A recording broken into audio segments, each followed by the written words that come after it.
Olá, galerinha do oitavo ano. Aqui é a professora Thalita de Artes e hoje a gente vai dar continuidade ao nosso conteúdo. Então, na última aula, a gente falou sobre arte contemporânea. Eu fiz um videozinho para vocês, bem rapidinho, falando sobre por que a gente fez aquela investigação na aula anterior sobre acesso a manifestações artísticas aqui em Belford Roxo. Dei algumas sugestões para vocês. E entramos basicamente no assunto que era a arte contemporânea. E aí eu pedi para vocês a seguinte tarefa. Eu pedi para que vocês entrassem no site do Museu de Arte Contemporânea daqui do Rio de Janeiro, que fica em Niterói, e que vocês escolhessem um ano e uma exposição para poder estar entrando em contato com isso. É muito importante, nesse momento que a gente está na nossa disciplina, que a gente não só faça tarefas, mas que para que a gente tenha ideia do que fazer, a gente também consulte o que tem de arte. Então, a gente vai conseguir ser mais criativo a partir do momento que a gente entra mais em contato com a arte, seja das suas diversas modalidades. Então, é por isso que nesse bimestre a gente vai ter muito contato com exposições, ainda que sejam virtuais, porque é o que a gente pode fazer nesse exato momento.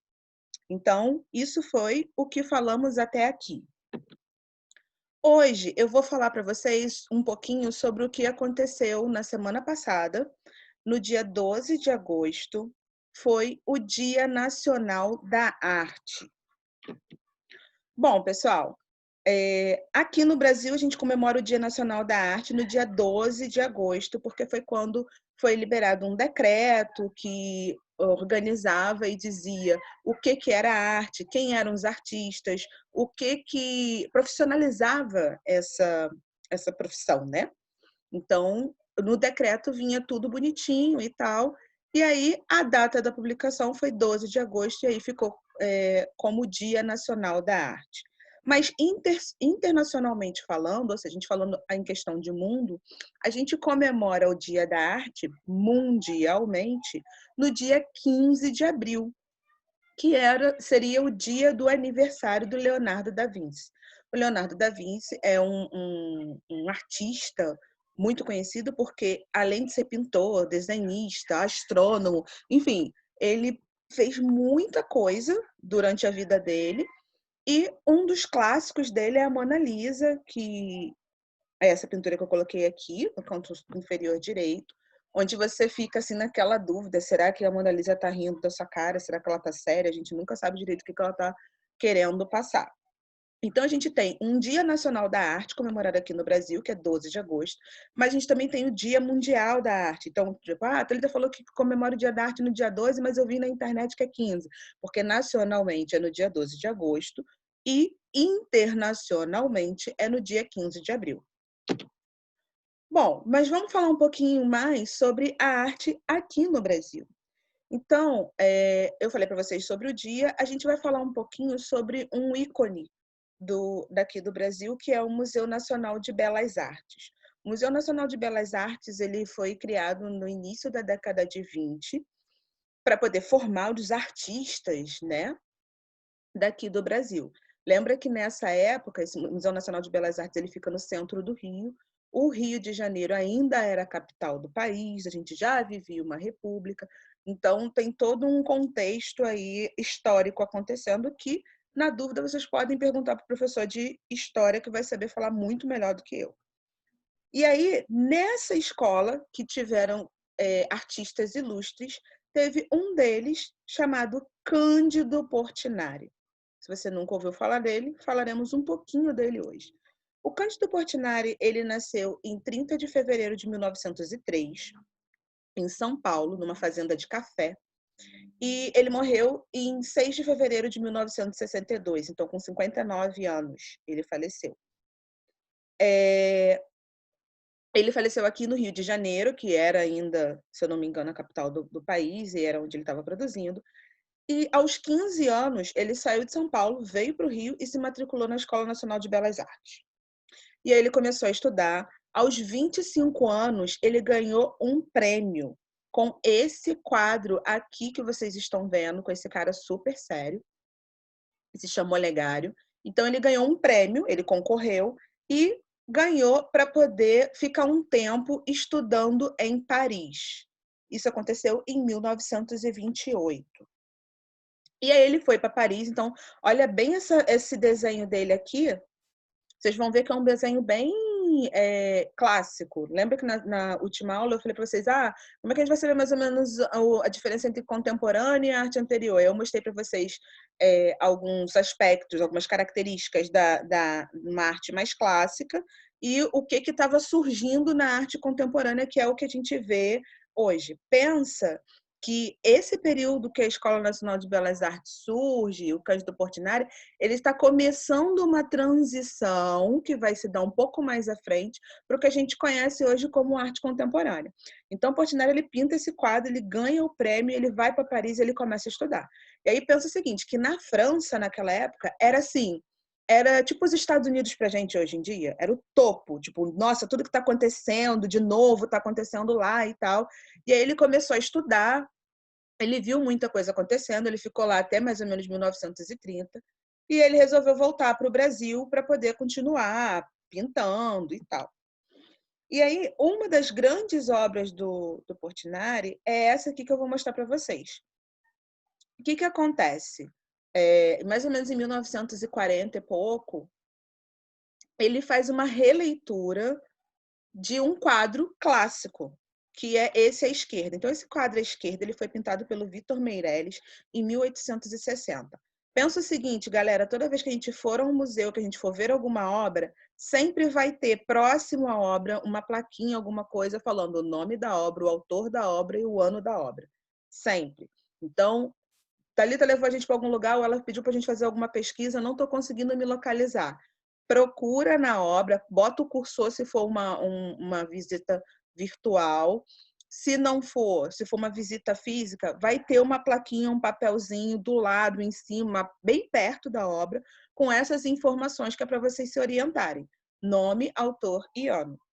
Então, Vitor Meirelles, em 1860, ele fez esse quadro, que foi a representação dele, que está no lado esquerdo, sobre o que teria sido a primeira missa no Brasil. O Portinari, em 1948, então uns 80 anos, mais de 80 anos depois, ele pegou, olhou o quadro do Meirelles, que é um grande pintor da parte clássica, falou assim, nossa, eu vou fazer a minha versão do quadro. Tipo quando eu peço a tarefa para vocês, falo assim, gente, faz a versão de vocês sobre alguma coisa, vocês falam, ai, Thalita, mas como é que eu vou fazer? Será que vai ficar bom? Será que vai ficar ruim? Como o Portinari estudava arte, ele não tinha muito esse medo de se ia ficar bom ou se ia ficar ruim. Então, isso já pode pegar para vocês também. E aí ele olhou esse quadro e ele fez a versão dele do quadro, que ficou essa aqui à direita. Então, ele pintou em 1948 e essas duas obras, elas estão lá no Museu Nacional de Belas Artes em exposição até hoje. O Museu Nacional de Belas Artes, como eu falei para vocês, o prédio existe, é um prédio lindo, tem várias coisas bacanas. Quando tiver aberto, a gente pode tentar ver, voltar tudo ao normal, de visitar. Eles fizeram um livrinho, que é esse aqui à direita, falando sobre as obras do museu que contam a história do Brasil. Esse livrinho, ele saiu em 2013. Então, é muito bacana porque você pode, a partir das pinturas, conhecer um pouco da história do Brasil. E é isso que acontece com esses dois quadros, que é um exercício que a gente vai fazer mais à frente na plataforma ainda hoje. Então, antes da gente ir para a plataforma, eu vou passar uma nova tarefa do Google Arte Cultura para vocês. Como é que vai ser? Vocês já sabem entrar no Google Arte Cultura, que eu já ensinei para vocês, eu venho trabalhando isso com vocês algumas aulas. A gente vai jogar lá no santo Google, Google Arte Cultura, vai entrar, vai botar no pesquisar Museu Nacional de Belas Artes. Quando eu entrar no Museu Nacional de Belas Artes, ele vai ter aqui, ó, nesta coleção. E aí ele vai ter as várias exposições que tem no Museu Nacional de Belas Artes. Vocês vão clicar na do Cândido Portinari e vão ver o que tem lá, certo? Bom, Vamos lá, rapidinho, tá? Pra gente ver como faz, assim, só para não dizer assim, nossa, Thalita, você jogou a gente no veneno e eu não lembro como faz. Então, como é que a gente vai fazer aqui? A gente vai clicar no Google rapidinho. Isso eu já ensinei para vocês. Google Arte e Cultura, ó, já está até viciado meu computador. Clico no Google Arte e Cultura para entrar. Venho aqui na lupa. Clico na lupa. E aqui, ó, o meu já está viciadinho. Museu Nacional de Belas Artes, Rio de Janeiro. Tá, é importante botar Rio de Janeiro porque tem outros. Cliquei. E aí, ó, eu vou lá embaixo. Tem as histórias nesta coleção, como eu mostrei para vocês lá na apresentação. Tem aqui o Cândido Portinari. Clica. E aí tem uma série de quadros dele. O mesmo esquema que eu falei para vocês. Ó, se eu boto o cursor em cima, vem o nome da obra e o nome do autor, no caso, como é uma coleção do Portinari aqui, espera-se que só encontra do Portinari. Aqui, ó, o retrato do Olegário Mariano, que foi o quadro que ele ganhou o prêmio para ir para Paris. Eu quero que vocês olhem essa exposição, tem 191 quadros aqui. Vejam o que chama a atenção de vocês para vocês poderem conseguir fazer a tarefa que eu coloquei lá na plataforma, tá bom? Então, por hoje, turminha, é só. Divirtam-se. Beijos, beijos, beijos e até a próxima aula.